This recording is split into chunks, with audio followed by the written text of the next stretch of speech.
এবাৰ এটা ৰেষ্টুৰেণ্টত এজন ল'ৰা সোমাই পৰে। ল'ৰাজনে পৰিধান কৰা কাপোৰযোৰ চাৰ্ট পেণ্ট ইমান চকচকীয়া নাছিল। তাতে আৰু ৰেষ্টুৰেণ্টত ভিৰো যথেষ্ট আছিল। বহিবলৈ ঠাইৰো অভাৱ আছিল।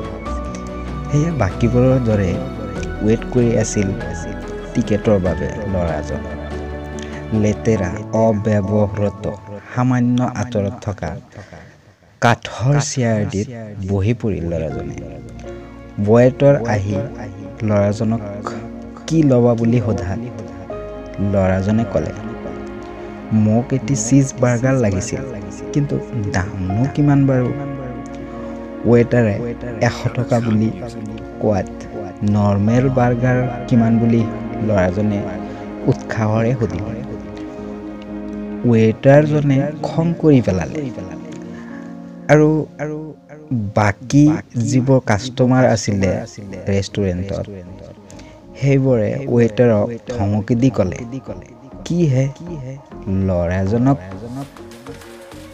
চাই কিনে ৰাগান্বিত হৈ বাহিৰ কৰি দিবলৈ ক'লে ৱেইটাৰজনক। তেতিয়া ৱেইটাৰজনে ক'লে, চৰি ছাৰ, এইটো আমাৰ নিয়মৰ বাহিৰত, উলিয়াই দিব নোৱাৰিম বুলি কৈ ৱেইটাৰে ল'ৰাজনৰ কাষত আকৌ আহি নৰ্মেল বাৰ্গাৰ 80 টকাত আছে বুলি কোৱাত ল'ৰাজনে উৎসাহৰে নৰ্মেল বাৰ্গাৰ লৈ আহক বুলি ৱেইটাৰজনক ক'লে। আৰু ৱেইটাৰজনে লৰালৰিকৈ 80 টকীয়া নৰ্মেল বাৰ্গাৰ আনি ল'ৰাজনক দিলে। আৰু ল'ৰাজনে তেতিয়া নৰ্মেল বাৰ্গাৰ খাবলৈ আৰম্ভ কৰিলে। খোৱা বোৱা শেষ হোৱাত কাউণ্টাৰত গৈ 80 টকীয়া নৰ্মেল বাৰ্গাৰৰ পে'মেণ্ট কৰি গুচি গ'ল ল'ৰাজন। ৱেইটাৰজনে উভতি আহি যেতিয়া টেবুল চাফা কৰিবলৈ লয় তেতিয়া 10 টকীয়া নোট দুটা ল'ৰাজনে বহা টেবুলত লক্ষ্য কৰিলে। ল'ৰাজনৰ লগত 100 টকাই আছিল।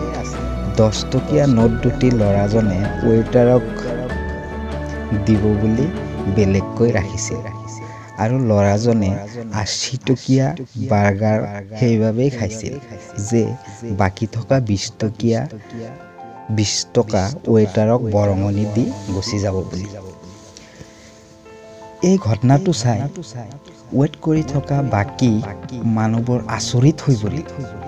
সৰু ল'ৰা এজনৰ মানসিকতা ইমান উন্নত, চমকি উঠিল।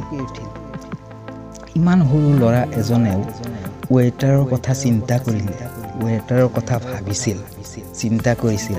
আৰু সেইবাবে সেই মানুহবোৰে আচৰিত হৈ পৰে ল'ৰাজনৰ এই কাণ্ড চাই। মাদাৰ টেৰেছা কৈছিল, যিদিনাৰ পৰা আপুনি জাজ কৰা বন্ধ কৰিব সেইদিনাৰ পৰাই আপুনি ভাল পাবলৈ আৰম্ভ কৰিব, প্ৰেম কৰিবলৈ আৰম্ভ কৰিব।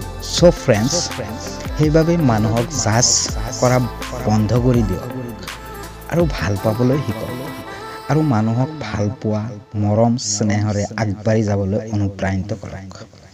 চ' ফ্ৰেণ্ডছ, ভিডিঅ'টি চাই ভাল লাগিলে লাইক, কমেণ্ট আৰু শ্বেয়াৰ কৰিব। লগতে চেনেলটি যদি এতিয়ালৈকে কোনোবাই ছাবস্ক্ৰাইব কৰা নাই তো প্লিজ কাইণ্ডলি চেনেলটি ছাবস্ক্ৰাইব কৰক আৰু ছাবস্ক্ৰাইব বটনৰ কাষতে থকা বেল আইকনটি প্ৰেছ কৰক, কিয়নো পৰৱৰ্তী সময়ত মই যিবোৰ ভিডিঅ' আপলোড কৰিম সেই ভিডিঅ'বোৰৰ প্ৰত্যেকটোৰে নটিফিকেশ্যনবোৰ আপোনালোকে সময়ে সময়ে পাই থাকিবলৈ। চ' ফ্ৰেণ্ডছ, এতিয়ালৈ ইমান